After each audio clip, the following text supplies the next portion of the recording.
Et plus d'une centaine d'ambulanciers venus des autres départements d'outre-mer et de l'Hexagone se sont rencontrés ce matin à l'occasion de la 7e Université des transporteurs sanitaires à la Creole Beach. Linda Kayarsi était également sur place. On regarde son reportage. Permettre une meilleure lisibilité des besoins en transport sanitaire dans le parcours de soins, la 7e université du secteur s'y emploie.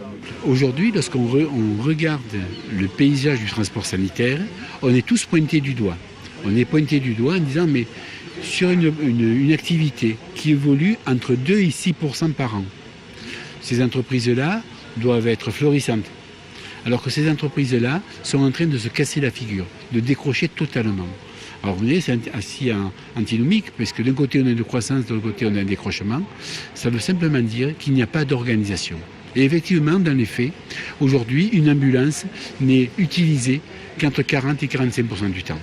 La chaîne, les dépenses de santé ou encore les évolutions et marges de manœuvre du transport sanitaire, autant de thématiques abordées. Chaque région, bien sûr, a ses propres spécificités. Nous sommes dans un secteur où j'allais dire c'est un mouvement perpétuel.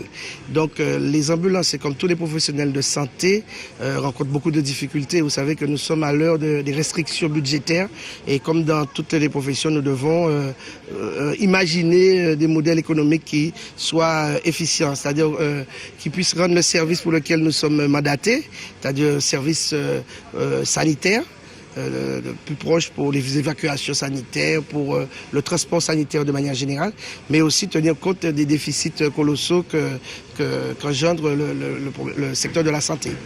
Aujourd'hui, l'avenir du secteur passe par des coopérations et mutualisations indispensables afin d'augmenter la qualité du service offert et son optimisation.